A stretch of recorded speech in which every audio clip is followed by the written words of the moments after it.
Praise the Lord. Lent days Bible ధ్యానములు 8వ రోజు బైబిల్ ధ్యానము కొరకు ఏర్పరచబడిన వాక్య భాగము కీర్తనల గ్రంథము 30వ దావీదు కీర్తన. 30వ కీర్తన మొదటి వచన ప్రారంభము.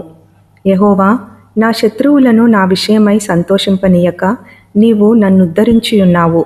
అందుకై నేను నిన్ను కొనియాడుచున్నాను. యెహోవా నా దేవా, నేను నీకు మొరపెట్టగా నీవు నన్ను స్వస్థపరిచితివి.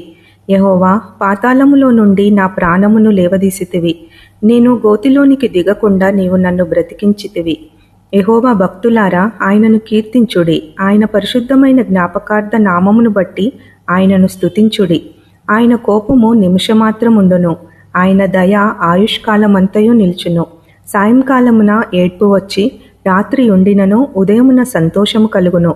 నేనెన్నడూ కదలనని నా క్షేమకాలమున అనుకొంటిని.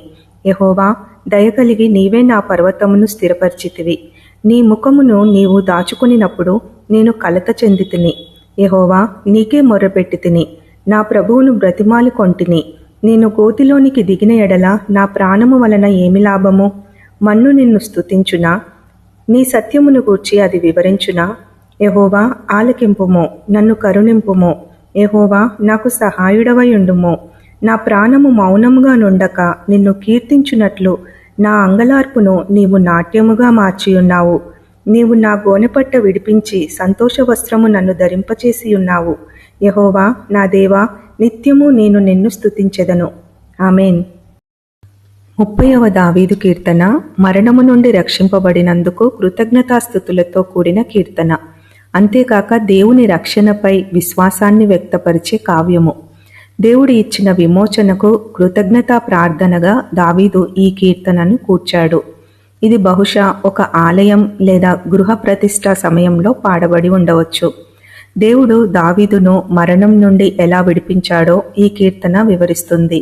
మరియు దావీదు గోనెపట్టను తీసివేసి అతనికి ఆనంద వస్త్రం ఎలా కప్పాడో వివరిస్తుంది. దేవుడు మన జీవితంలోని ప్రతి పరిస్థితిలో, ఆనందంలో, కష్టాల్లో, సుఖంలో, దుఃఖంలో మనకు తోడుగా ఉంటాడు. గోతి వంటి సమస్యల నుండి మనలను లేవనెత్తుతాడు. అగ్నిబిలము వైపు మనం వేసే అడుగులను గమనించి ఆశ్చర్య రీతిలో మనలను ఆదుకుంటాడు. పాతాళం నుండి మనలను రక్షిస్తాడు. 5వ వచనము ఒక శ్రేష్టమైన వాగ్దానాన్ని ఇస్తుంది మరియు గొప్ప నిరీక్షణను, ఆదరణను కలిగిస్తుంది. ఆయన ప్రేమ వాత్సల్యత గల దేవుడు. ఆయన కోపము మన పట్ల నిమిషమాత్రమే, కానీ ఆయన దయ ఆయుష్కాలమంతయు నిలుచును. సాయంకాలమున ఏడ్పు వచ్చి రాత్రి ఉండినను ఉదయమున సంతోషము కలుగును. మన జీవితాలలో అంధకారము వంటి సమస్యలు కూడా సమసిపోయి గొప్ప విడుదల పొందుతామన్న ఆదరణను ఈ వాక్యం మనకు కలిగిస్తుంది. ఆయనను ఆశ్రయించినప్పుడు క్షేమ క్షామ కాలాలలో దేవుని దయ మనలను స్థిరపరుస్తుంది. హల్లెలూయా. మనం చేయవలసిందల్లా అన్ని సమయాలలో, అన్ని పరిస్థితులలో ఆయనను స్తుతించడం, కొనియాడడం, మహిమపరచడం. స్తుతి మన స్థితిని మారుస్తుంది. మన అంగలార్పు నాట్యముగా మార్చబడుతుంది. గోనెపట్ట సంతోష వస్త్రముగా మార్చబడుతుంది.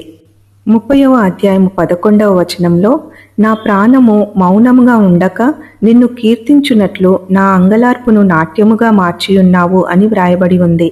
ఆయన మనలను రక్షించిన తరుణములన్నింటిని బట్టి మనము ఆయనను స్తుతించుట మానివేయకూడదు. మనము ఈ లోకంలో, ఈ శరీరంలో జీవించి ఉన్నప్పుడైనా లేక పరలోకంలో మహిమ శరీరంతో ఉన్నప్పుడైనా చేయవలసిన పని ఆయనను స్తుతించి ఆరాధించడమే.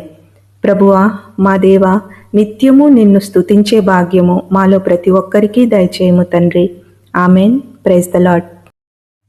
పాపినైన నన్ను నీవు కనికరించినావు, నా పాపములన్నిటినీ కడిగి వేసినావు.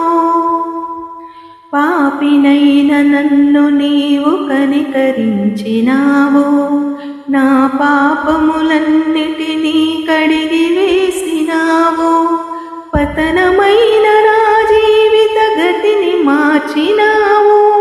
పతనమైన నా జీవిత గతిని మార్చినావు. పనికిరాని నన్ను నీ పనికి నిలిపినావు. ఎందుకింత ప్రేమ చూపావు నా యేసయ్యా, ఎంత మంచి ప్రేమ చూపావు, ఎందుకింత ప్రేమ చూపావు నా యేసయ్యా, ఎంత మంచి ప్రేమ చూపావు. ఎన్నతగని నన్ను ఎన్నుకున్నావు, ఎందుకింత ప్రేమ చూపావు నా యేసయ్యా, ఎంత మంచి ప్రేమ చూపావు. హల్లెలూయా.